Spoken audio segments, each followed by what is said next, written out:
Welcome to A Couple More Minutes podcast, where two veterans of the animation and video game industry talk about exactly that, animation video games. I'm one of your hosts. I'm Jeff Gabor, and joining me is...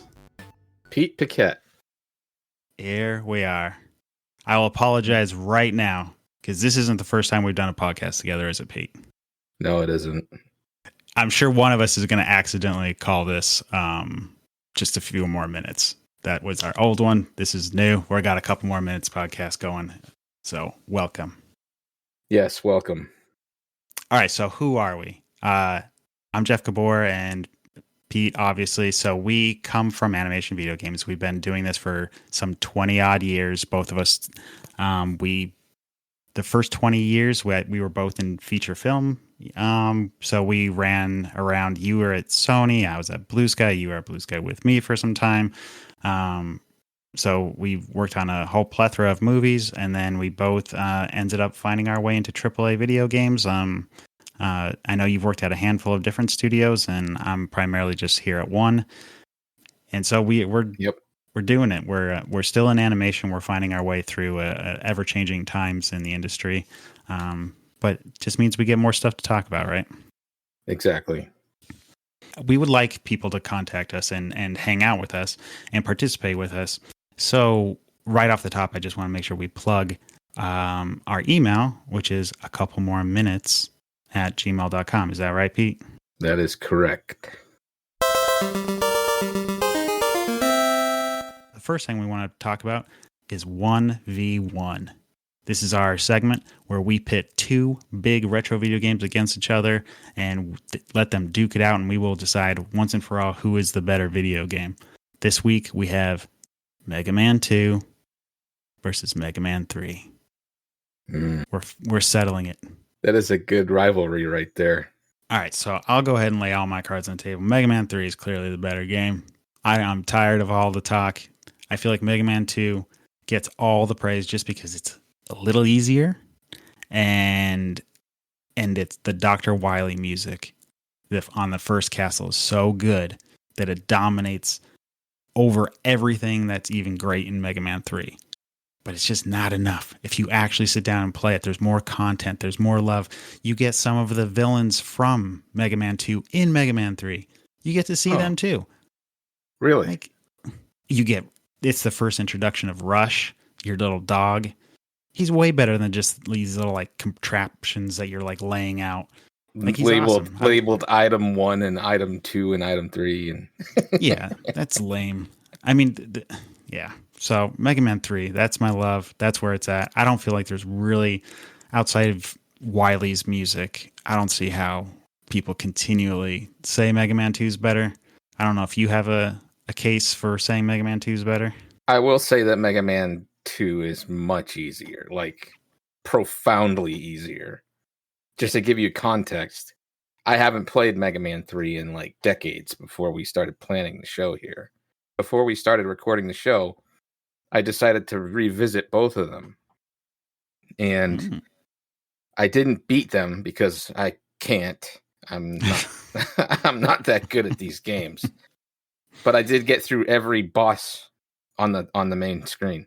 Okay. On both games. And I feel like that at least qualifies me to say some things that I think are important to put forward. Okay. I would say I like the graphics way better in Mega Man 2. Really? What about it? I feel like there's more character in the enemies, but not only that, they're also very cohesive and designed around the environments they're in. Meanwhile, in Mega Man 3, you just have like a giant cat.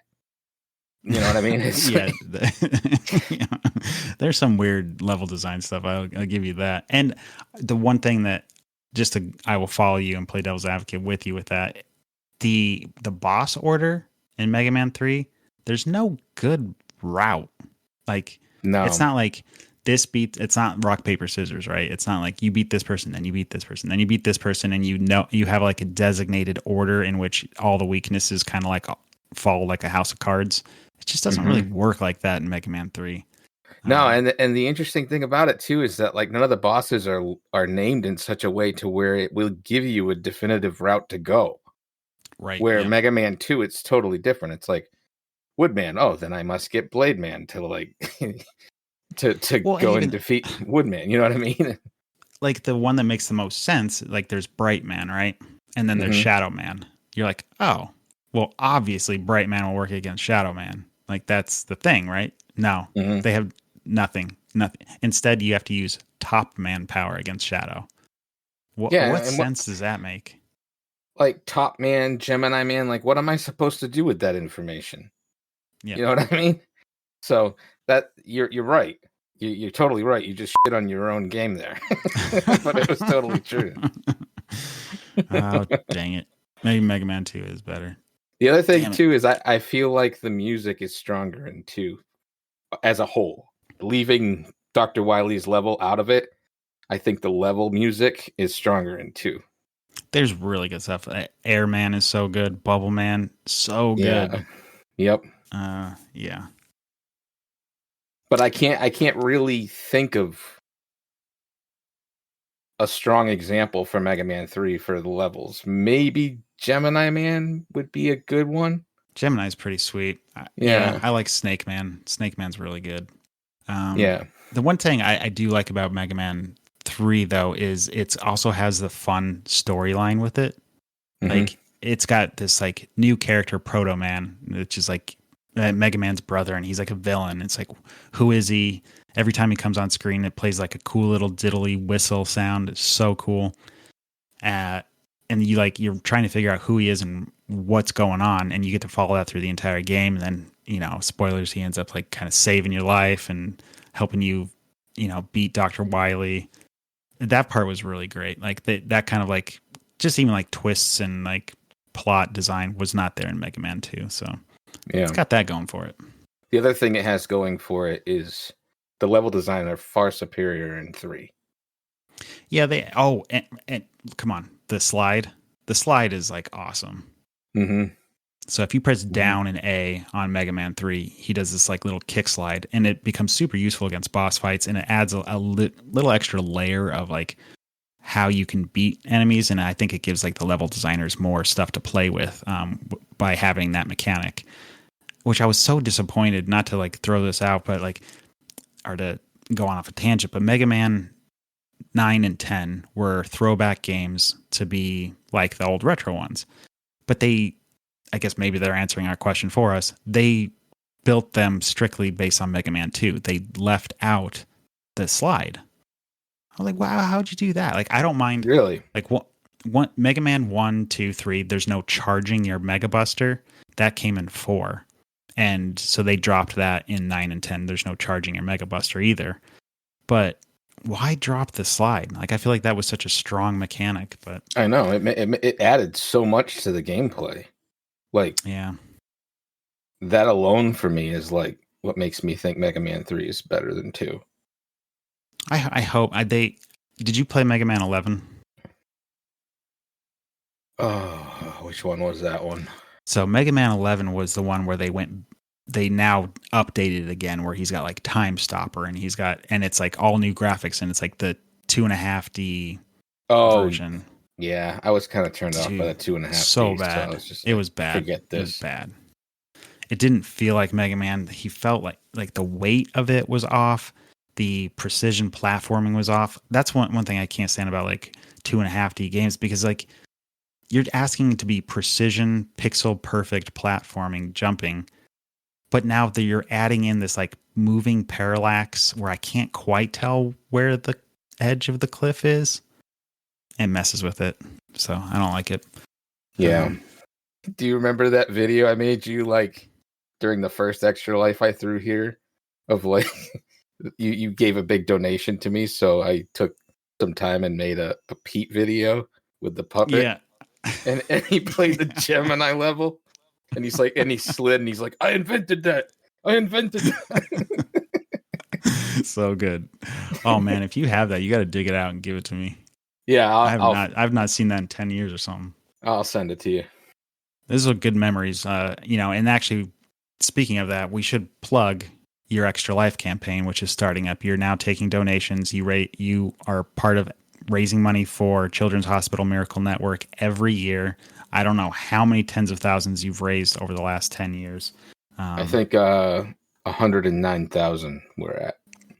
That is awesome. That's crazy Yeah. number, 6 figures. Yeah. So you're at it again, taking donations. So now through the end of the year, we'll count towards this year's, fundraiser, and it goes to a great cause. It's tax deductible, all that jazz. So if you want to head to what is it, extralife. / what's your user? Pete? Is it just PDP? The full URL is www.extra-life.org/participant/Pete Paquette. There you go. Okay. PAQUETTE. Yep. And I support Boston Children's Hospital, of course. Yeah. I think when I used to do, I would do the Colorado one. Yeah, pretty sure I did. It's been a while since I've done it. It was fun. It's just, I mean, it's no joke, man. Like it's not one. It's, I think, there's the playing games for 24 hours straight, which I'm sure you're not doing again this year. Like you're not going to do that. Like that kills you.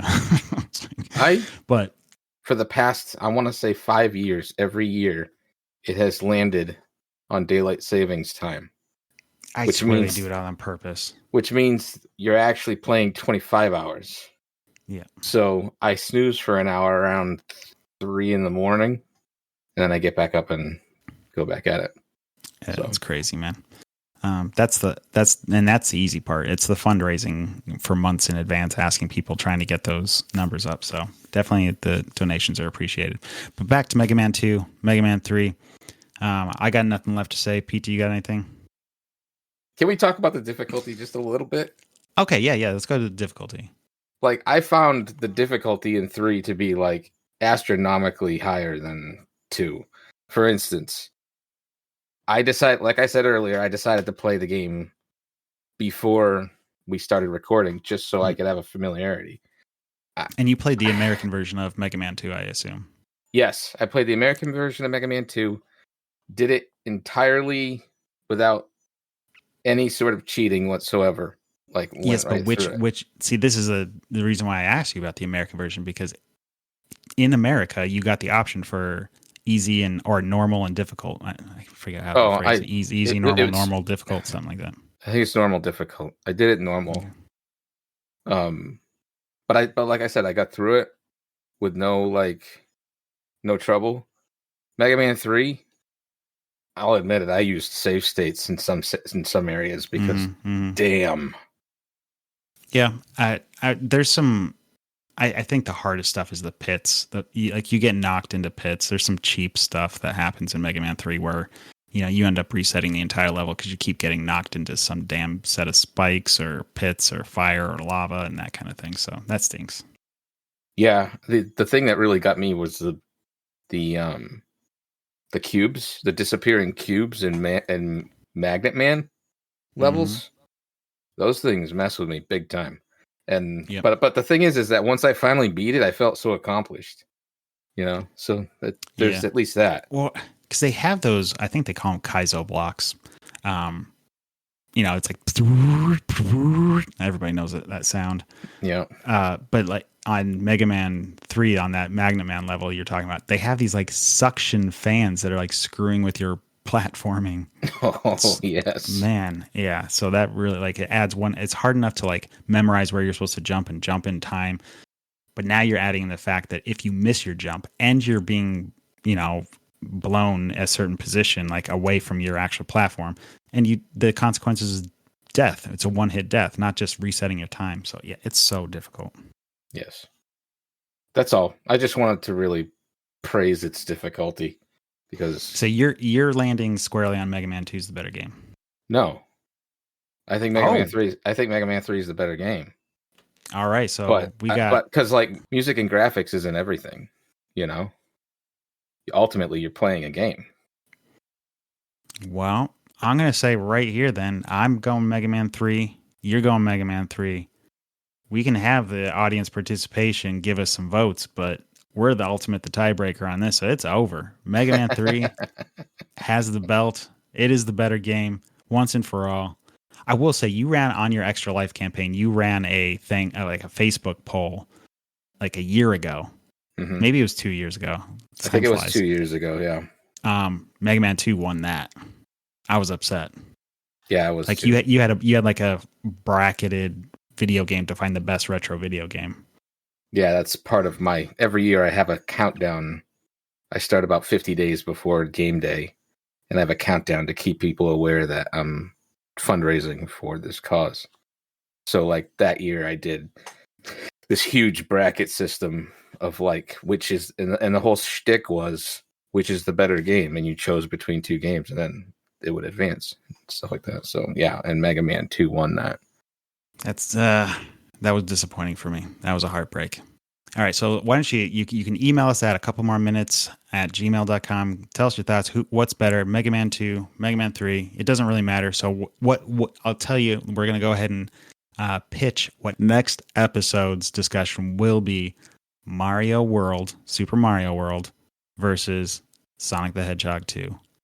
Arguably the two best games on the two consoles. Yeah. And so, again, email us, tell us your thoughts, and we'll go ahead and read some of your comments on the episode. Speaking of plugging, this isn't the only podcast you do, right, Pete? No, it isn't. I have a podcast with my brother called The Ministry, an NES podcast, and Ministry is spelled Minestry. And the reason why it's spelled that way is because it is a sort of theatrical take on game reviews that take place in a Transylvanian church far away, and all they do is review NES games. I play a character called Archbishop Dracul.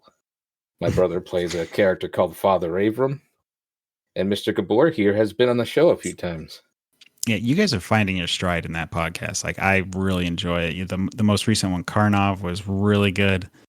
So I look forward to it every time you guys like release an episode. It's really good. So I would check that out if you want to continue down the road of retro video game podcasts. Thank you.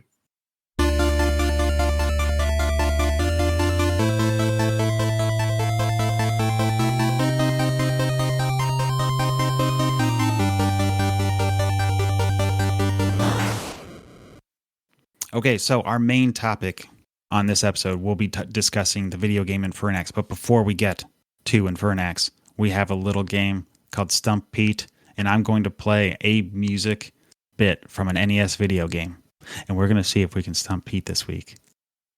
All right. This is episode 1. This is episode 1. So this is some low-hanging fruit. You missed this, and I'm afraid I'm going to have to, I don't know, take away some sort of retro card of yours. Maybe we can treat this like you have lives, and you're gonna lose one of your 3 lives right here. Oh man, I'm scared now. All right, here we go. Chippendales Rescue Rangers. Boom. Okay, nailed it. All right, good job. All right, don't say which one this one is. This is for the audience. See if you guys. We will give the answer to it next episode. Give yourself a listen. We'll let it run for a few seconds, and you can tell us through email if you know the answer, or just play along. All right, 3, 2, 1. Here we go. This is classic, right, Pete? Yeah. If I were to give it a difficulty, I'd say out of 5, maybe this is like a 2, 2.5. With 5 being the hardest? Yeah. Yeah. All right. So there we go. That's our Stump Pete.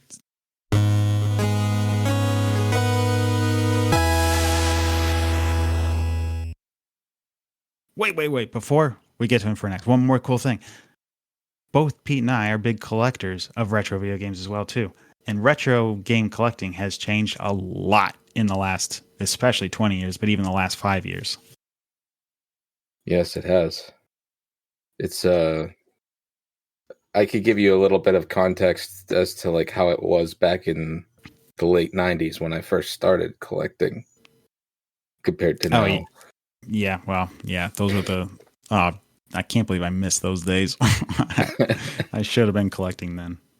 Well, I mean, it's not only the idea of collecting that wasn't popular back then. It was the idea that this is a money endeavor. It wasn't right. about that. It was about like finding the rarest game you could find in a stack of games that you got for like $20, 10 games in a stack of 10 games for like $20. Mm-hmm. So like I would go to yard sales, flea markets, pawn shops. I'd come out with a huge stack, and the first thing I'd do is I'd go out into my car and I'd find Mike Etler's rarity list from the 90s, and he would rate games from A through F, A being the most rare, F being the least rare. And every once in a while, you'll pick an A out of that pile you just got. And guess what? I paid $2 for it. Mm-hmm. You know, and it's like it's crazy. Now, by comparison, a game like Contra, for instance, that had a rarity rating back then of an E, is actually not very easy to find now because it's a fantastic game and everybody wants it in their collection. Yeah. Meanwhile, some of the prices of just regular games are out of control. Yeah. And then a game like Little Samson, on the other hand, which had a rarity value back then of B, is also a fantastic game, but due to internet hype and the fact that everybody who is lucky enough to have it in their collection won't part with it, makes it that much more difficult to find these days, driving the market value up. So it went from being worth probably around $60 back in the 90s. That might be much, to the currently insane price of $2,100. Yeah, I've got outbid on eBay for. I think one time I put in, I was like, I'm just gonna try it, and I put in 2,100. I lost it.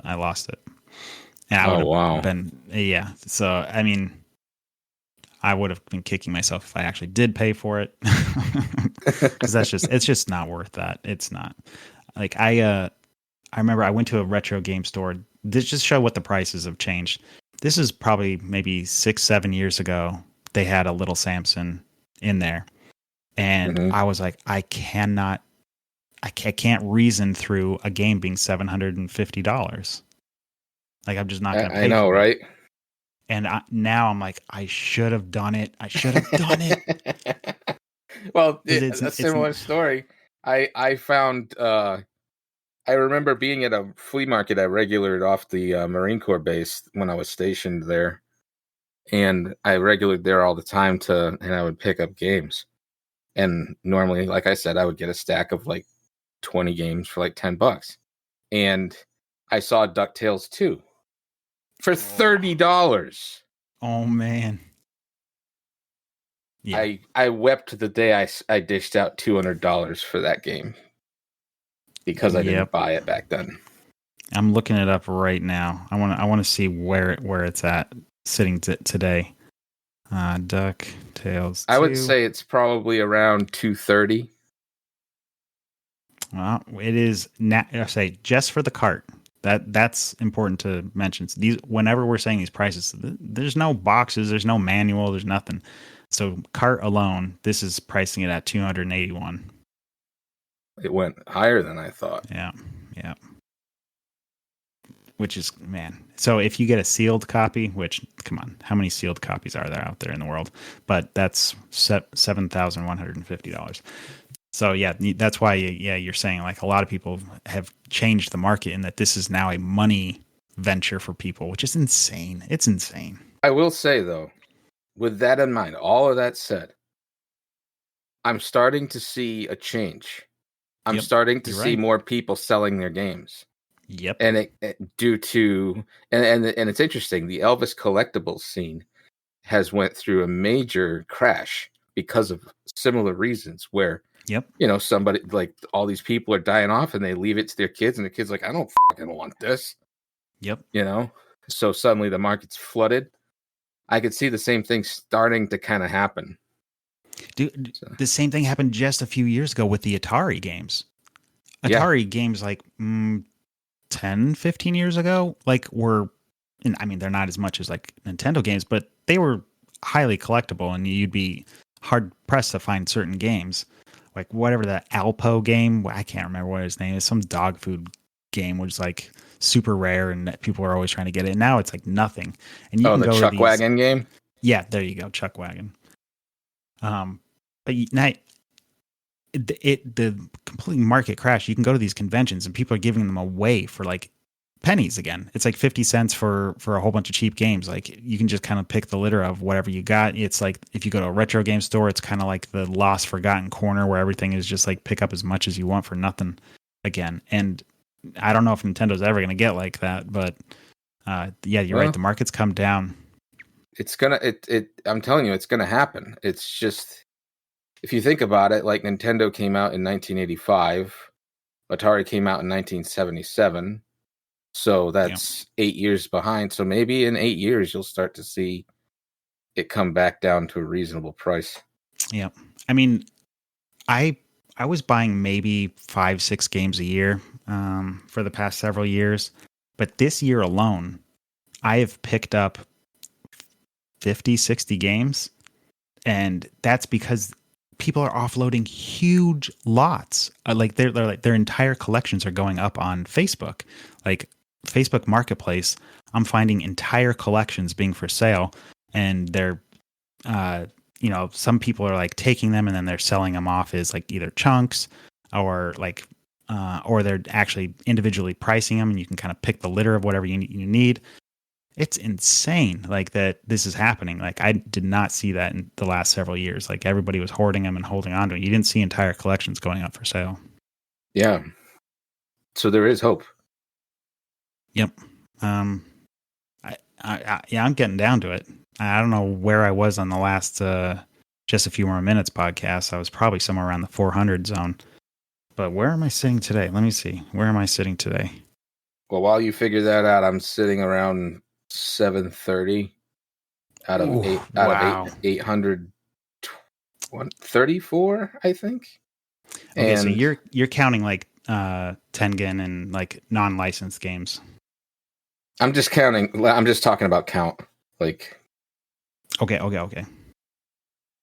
So, yeah, and I stopped collecting for a while because I'm literally at a point where I would have to remortgage my house in order to buy the remaining games in my collection. For instance, I have a app that figures out the cost of everything and puts a total, and it also puts a total on my wanted list, and the total on my wanted list is higher than the current collection I own. Yep. I'm with you. So to put numbers on that, like I'm now in over the 600 thing. I have six. So I just collect licensed ones. So that helps me. So I don't, I just contain my budget a little bit. So just licensed games, I have 631. I have 72 remaining. Those 72 remaining are worth more than same as yours. Like it's worth more than my entire collection. I could sell off my entire collection just to get those last 72 and still wouldn't be able to have enough money. It's insane. Yeah. Of course, the vast majority of that is all coming from one game, like stadium events. Yeah, the stadium event. Well, who can afford that? do you consider the World Championship carts as part of that? No, I don't, because they were prizes. Yeah, I'm with you on that. I hate when they're counted as part of the collection. It's like you couldn't purchase them. Like they weren't for sale. Like how is that part of the? Anyways, yeah, it doesn't make sense. It's a cool thing to own, but if you're trying to just say I have the entire collection of Nintendo games, it seems kind of crappy to include that one. Oh, speaking of which, quick tangent: the Nintendo World Championships on the Switch is a lot of fun. So I highly recommend it. The only thing I have a complaint about is they don't have leaderboards. But they do have the weekly challenges. Yeah, but you're basically submitting a smaller and smaller time every time you go, and it's nebulous as to what you're trying to get to. It is, but at the end of the week, like the following week, it shows the world record. It'll show the replay of the person that did it the fastest. Oh, but by then you can't do it again right? You can't. I mean, right? Yeah. Then you're locked out of participating again. But have you seen? I didn't expect to talk about this, but have you seen some of the debates that are arising from people cheating? How are people So, cheating? all right, so there's a whole bunch of like things like are they doing like input feeders into the controller and trying to like programming the controls, like how are they? And this mainly came up on the Legend of Zelda 2 challenges because people were doing. There's a thing where if you stab and then you for one frame face the other way and then face back again while you're still stabbing, it'll then register an additional hit. Now your sword is out for 5 frames. 5 frames. If you within those 5 frames turn back, so hit left, right, left, right, left, right, in that many times in those 5 frames, you can register 3 hits. Huh. Imagine being able to oscillate your finger left, right, left, right, left, right 5 times in 1 second. That's insane. So what's happening there? And that's not even 1 second. It's whatever. There's 60 frames in a second for a video game. So you're trying to fit that within the first 5, whatever. Anyways, it's super fast. It's like computer accurate fast. So what people have found out what's happening is people are using turbo controllers. Oh. Nintendo isn't checking for turbo controllers, and they haven't come out saying that's not illegal. And people are using programmable controllers so they can map the inputs to the D-pad as well. Yeah, you see what I mean? It's like it seems as though that they didn't think about too much when they made this.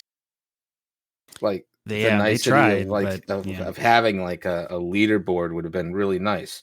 Like, oh no, they don't need that. Let's just we'll just hide it from them until the end of the week, and they can't try anymore anyway. So it's like the thing that I wish I had. Yeah, it needs a leaderboard for friends. Like you have a friends list.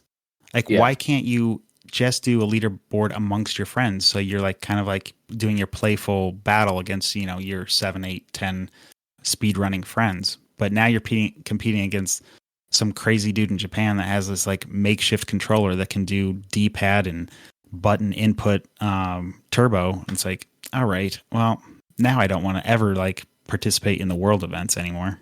Yeah. But you need to get coins. Yep. Yeah, to unlock all the little like doodads and stuff in the game. Yeah, it is fun, I love the pins. I love the pins. Yeah, cool. I'm such a sucker for those things. Yeah. I wish they would do a thing where like if you participated enough you could actually register to pick up some real pins. Like physical. Yeah, that would be cool. Yeah, that would be awesome. Anyways, yeah, it's a fun game. I think it's worth. It's a little pricey, but it's a fun pickup. You picked up the physical copy. Yeah. Came with a whole bunch of little like fun things in it. It's cool, and it came with like a physical Nintendo cart. It's pretty cool. Like a reproduction of the original. Yeah. Well, it's not a full reproduction, but it's close. Yeah, gold Nintendo World Championship cart. Really neat. Yep. My goodness. So Infernax? Yes. All right. Let's lay down some music. It's really good, and when the music is over, we'll come back and we'll talk about Infernax.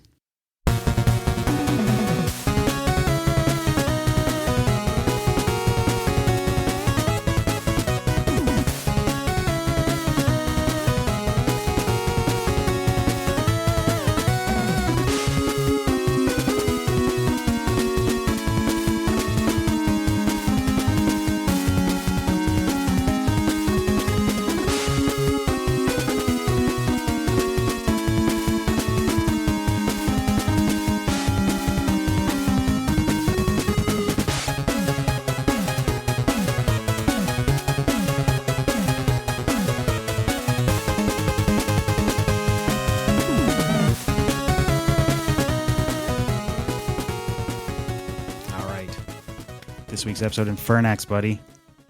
Have you got a chance to play it much?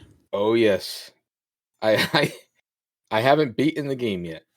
I can't beat the last guy because I took the evil ways the whole time. I was evil. Oh. That's what's good. So it's very similar to, I would say, Simon's Quest, Castlevania type of game.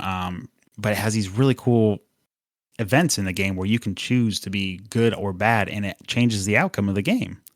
Yep. I will be honest. I've played through the game like 4 or 5 times. I've never chose to be bad. I don't know what happens. Well, spoilers.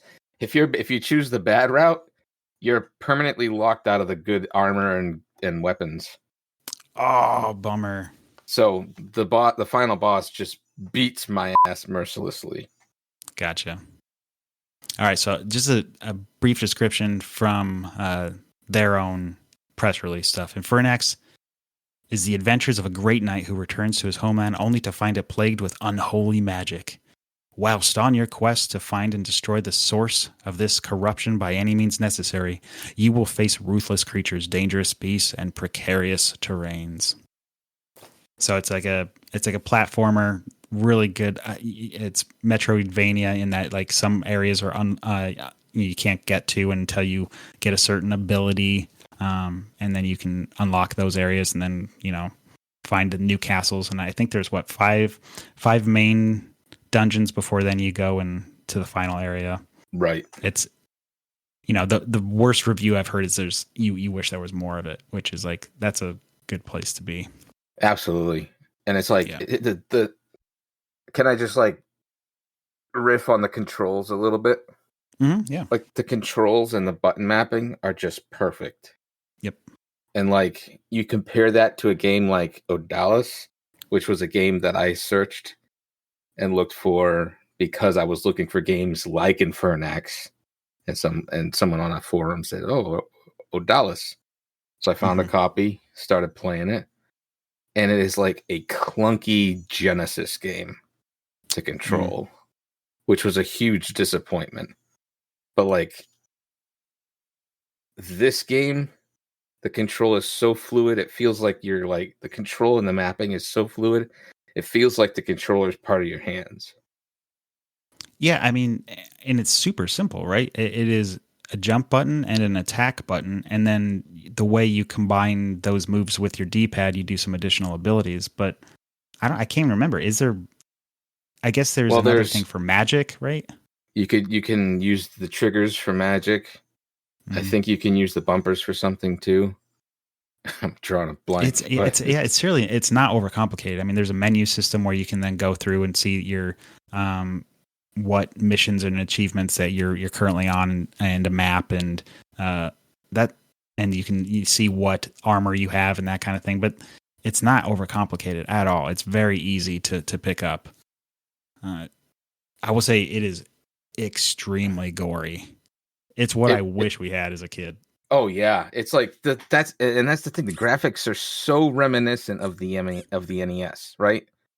But they really push the fidelity of the animation to like modern standards. So like like it's pixel art, but you slice a guy and you cut him in half, and his guts fall out. You know what I mean? And then your character's covered in blood. Yeah, it's so cool. It's like it is pretty much probably what we were imagining when we were playing Castlevania back in 1987. Yeah.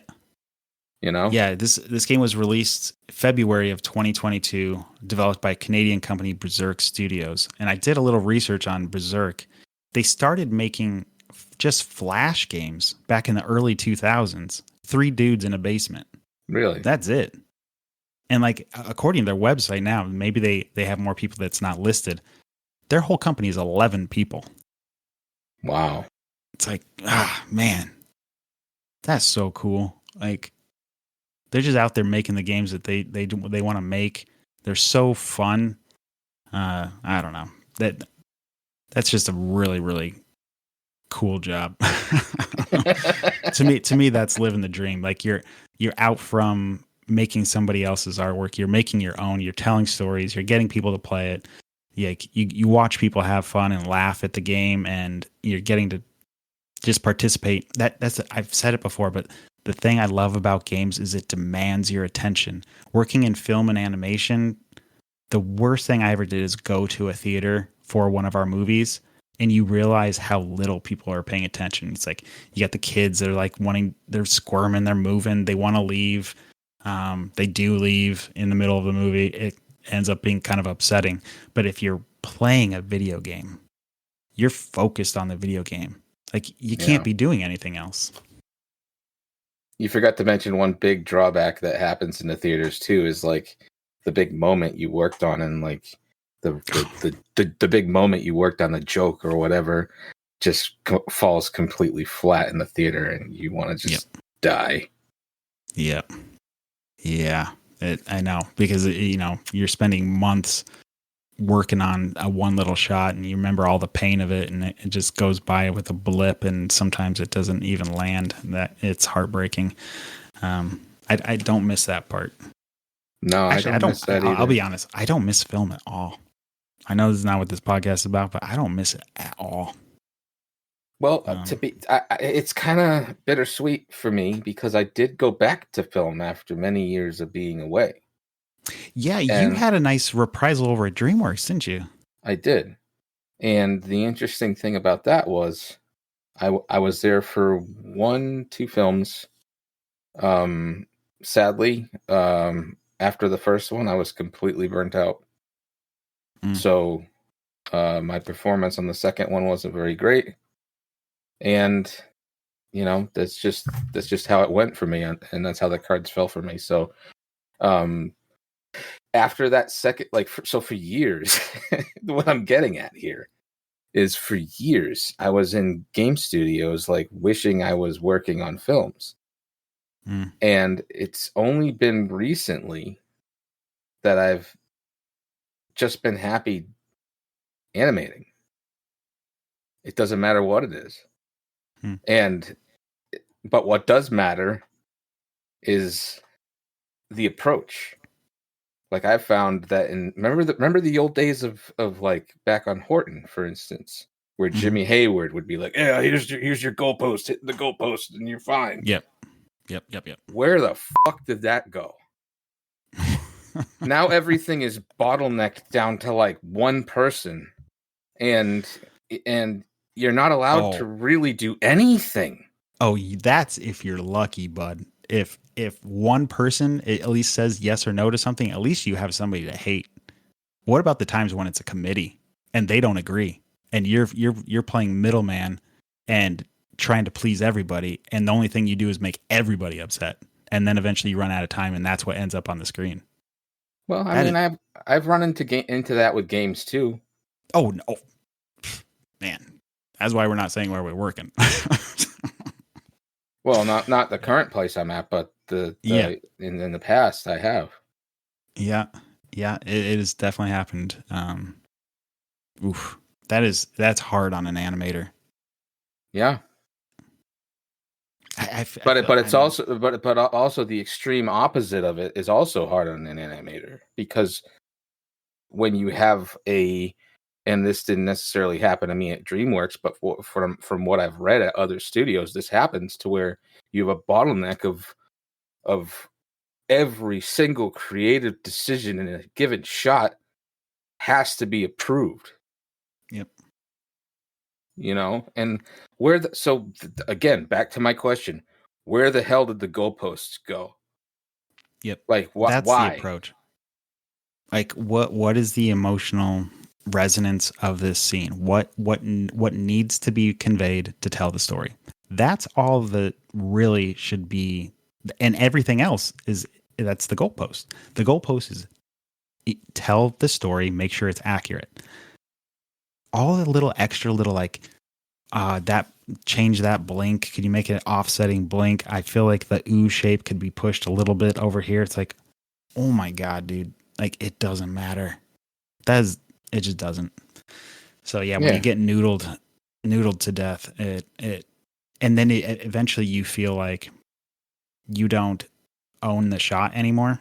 Like whatever inspiration came into you, and you're like, okay, I'm going to be able to put a little bit of me into this shot and feel good that my artistry is being told. Like I'm being able to participate in this like feeling of like storytelling and giving a little bit of me into this project. Mm-hmm. When you start getting those notes that are so micromanaged, it no longer is yours, and you're simply a monkey with a mouse moving body parts around. You're not an artist anymore. You're just a tool.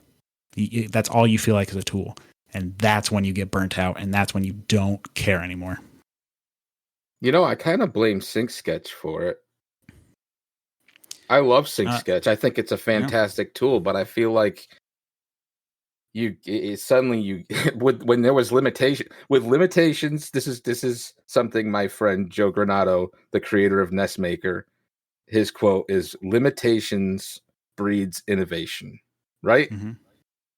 I have a feeling if Sync Sketch existed back on Horton and back on like Robots and back on like, Ice Age and all those movies that we worked on, mm-hmm. we would have had a completely different experience. Yeah, because they couldn't frame fuck the shots. They had to they had to give feedback quick, and there was no visual tools involved. Yeah, it was super limited. Like the idea of even drawing on a monitor was super like rare. Like a few people maybe had like Wacom tablets. I don't think Cintiqs were a thing. Mm-hmm. I don't know. It just the idea of doing drawovers was somebody took a dry erase marker to your screen and started doodling. That was a drawover. Yeah, I don't disagree with that. I feel like when you sort of give a whole bunch of supervisors and directors those kind of tools, they almost feel like they have to, or they're not validating their roles. Mm-hmm. It's like they want, anyways, I don't feel like it's always necessary to push everybody's pose. Like, it's okay. I don't know. There's a fine line of like pushing the artistry and having fun with that, but then there's also like being mindful of allowing the artist to project their own artistry and giving them that independence. If I were to go back in time when I was a supervisor, I would push a lot more for that. I'd go back and like let loose of these, as you said, frame effing, the stuff and like micromanaging. Just like get out of the way. Just get out of the way. Like let people be themselves. Yeah. Anyways, Infernax. Infernax. What we've been talking about. How did we go on that tangent? I don't know. I think I'll take the blame on that one. Okay. But Infernax. So we were talking about like blood, and it's gory and it's fun and it feels like it has a spirit, it has a voice. I think having such a limited amount of crew gives it you're not sanding down the edges of a project. I don't know who those 11 people are, but man, they did some great stuff. And then I think you were at a video game conference earlier this year, and you saw they're working on Infernax 2. Well, it actually wasn't Infernax 2. Oh no, it wasn't? It was a free update to the game to allow you to play with 2 players. And that's out. That's out now. It is out now. Or so you could play with 2 players, couch co-op, or you could play with an AI second player playing with you. No kidding. Okay. So I know it's called Do or Die. Do as in DUEX as in 2. Do or Die. Okay, cool. I'm a little sad. I thought we were going to get a whole nother game. Well, I am sad when I figured that out too. And here's hoping that the people at Berzerk are listening and know that we want more of this. Yeah. I don't know what the financial stuff is to this. I know enough people played it that I hope they got a good return on it. It was originally a Flash game that then they kickstarted back in 2015.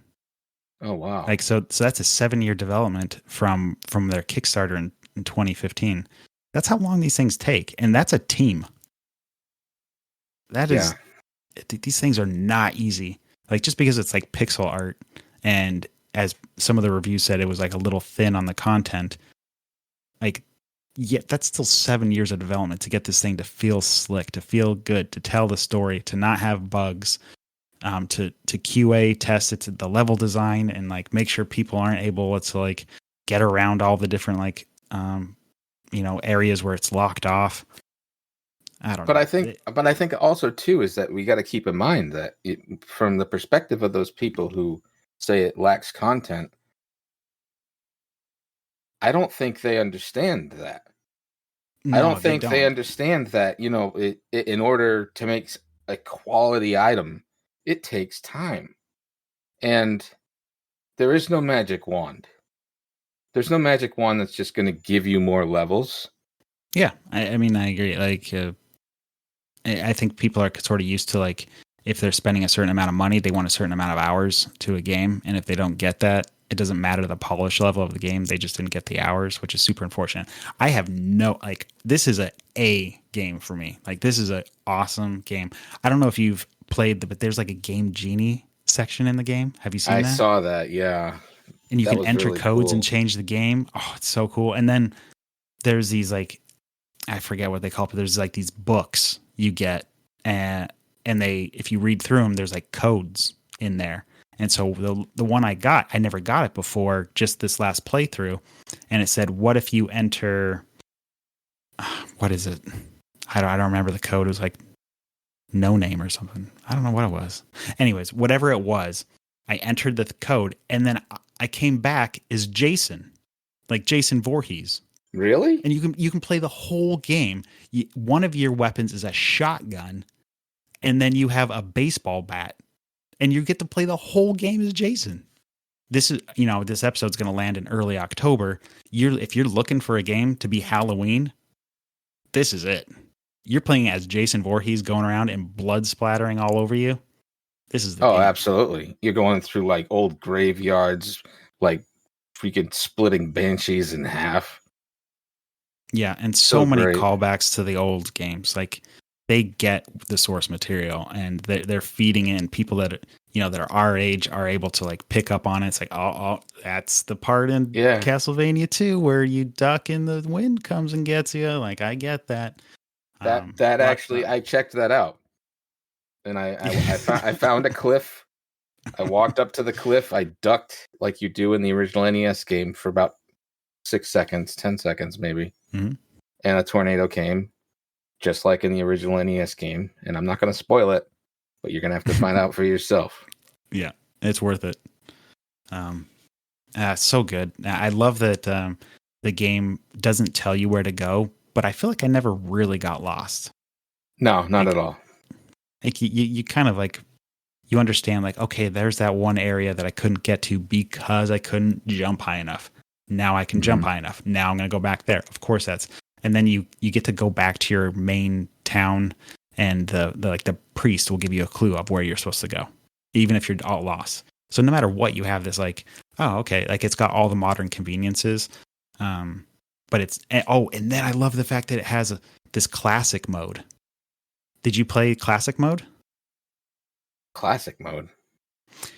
Yeah. So, right when I think you die the first time, it gives you this option. Yes. I played that. I played that as long as I could. Yeah. So it's cool, but what it is like, when you die inside, like, a dungeon, yeah, you may have gone a long ways into it. You have gotten keys, you've unlocked stuff, you've picked up a lot of gold, a lot of experience, and then you die. Now, in classic mode, it's like an old Nintendo game. You died. You got to go back to your last save point. That's it. You didn't gain anything. So you can turn that off, and then you'll be able to keep some of your material and your items, with the consequence that you will never get to turn classic mode on again. So it's like, yeah, you can go the easy route, but there's no going back. So it's kind of just like, oh, all right, I'll keep the classic mode on. It keeps motivating you. And it's like, I'll be honest, I don't even know what the win is. Maybe it's those books that I got at the end where it has the extra codes. It very well could be. Yeah. Because I don't know what to do with the Game Genie book. All right, so who's the final boss that you played? The final boss that I played is this big, like, half naked devil with a pitchfork and a beard. What if I told you that's not the real boss? Well, he's fucking impossible. How much harder? I have all these shitty weapons. I can't beat him. And I'm getting one hit because I have terrible armor.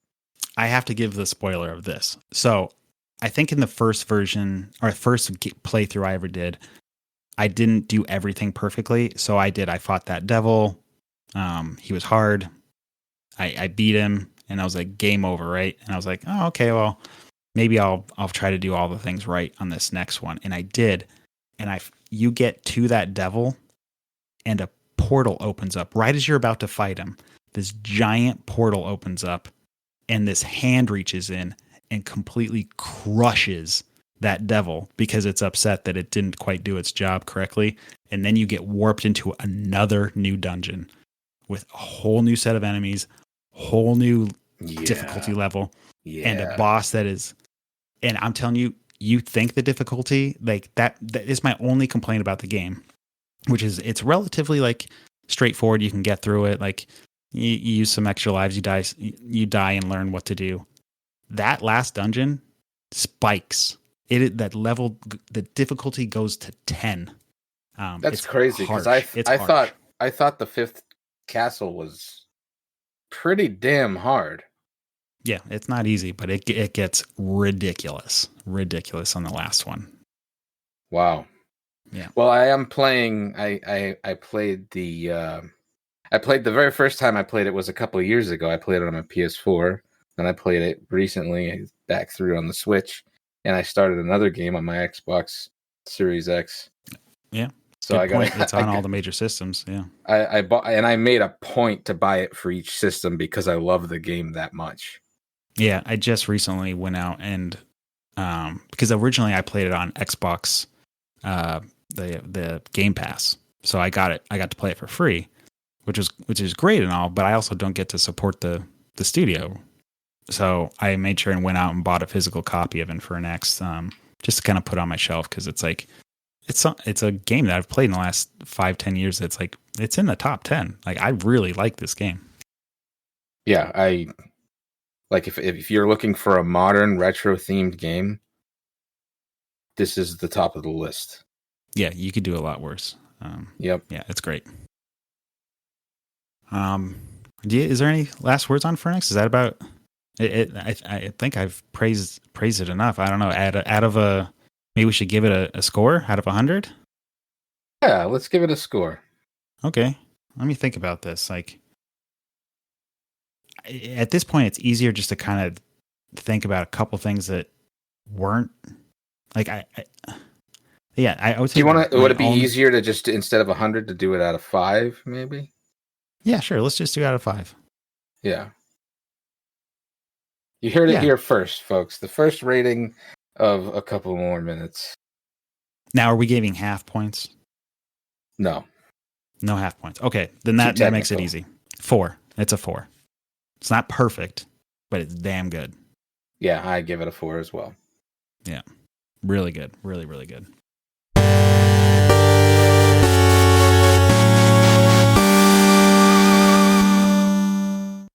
I don't know what we're going to cover next month in terms of what our topic will be, but there are some really good games coming out in the next week. I don't know if you're looking forward to Zelda.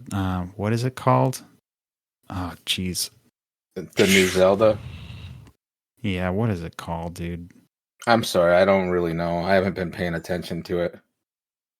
Echoes of Wisdom. There you go. Okay. Zelda Echoes of in this game, it's like it's a old school top down view, but you're playing as Zelda. It's kind of cool. I'm looking forward to playing that one. There's a couple games I'm looking forward to over the next month. Okay. There's one that just came out 2 days ago called UFO 50. It's on Steam. It's 50 retro games designed by the guys who made Downwell and Spelunky. Really? So, yes. I've not heard of this. And they called it that because of Action 52. Oh, that's good. And then the other game I'm looking forward to is Retro Realms Halloween Evil Dead compilation, which comes out October 18th, where you play as Michael Myers slashing through Haddonfield, Illinois. It's like a 16-bit style. Oh, cool. Game. Oh man, I wrote that one down too. I'll have to do that. Actually, this made me think of another game that's coming out. Did you ever play Gris, or a lot of people call it Gris? GRIS. Oh no, I know of it. I haven't played it. No. Really beautiful game.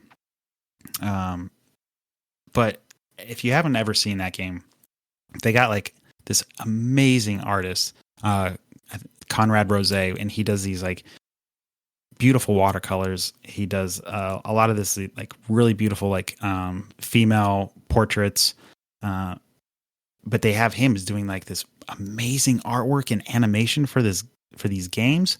And Gris was amazing. It's done by a French studio, the whole game is about like this world of being gray, and you're finding yourself and slowly like putting color back in the world. That was Gris.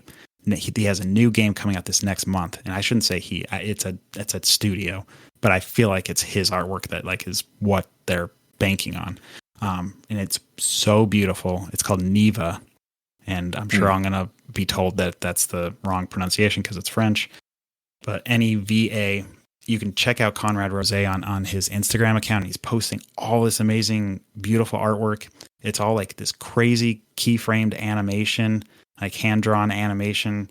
It looks like the best version of like the mix between European animation and Miyazaki. Like really beautiful. It's crazy. And it's like this woman that's some sort of like warrior of the forest, and she's got this like pet dog wolf thing with her. So it's like feels like it's going to be a very like pet intimate relationship thing that you're going to be working with. I don't know. I'm hooked. I cannot wait to play it. So it for the artwork alone, amazing. Cool. Yeah, we'll have to check it out. All right, man. I hope people do contact us a couple more minutes podcasts at gmail.com. Let us know what you think about our if you got the sound of the episode, if you nailed that, what you think about Mega Man 2 and Sonic the Hedgehog 2 versus Mario World, and if you played Infernax or not. And I keep saying next week. We used to do it on a weekly basis. How did we do that? I have no idea. Yeah, I have no idea. So we're not doing that. Not at least not for now. Like we're old. Yeah. All right, but this has been fun, Pete. I'm glad we're back. Yeah, it's been great. Thanks. Yeah, I'm really excited about it. This has been a couple more minutes podcast where two veterans of the animation video game industry talk about exactly that. Animation video games. Catch you later, Petey.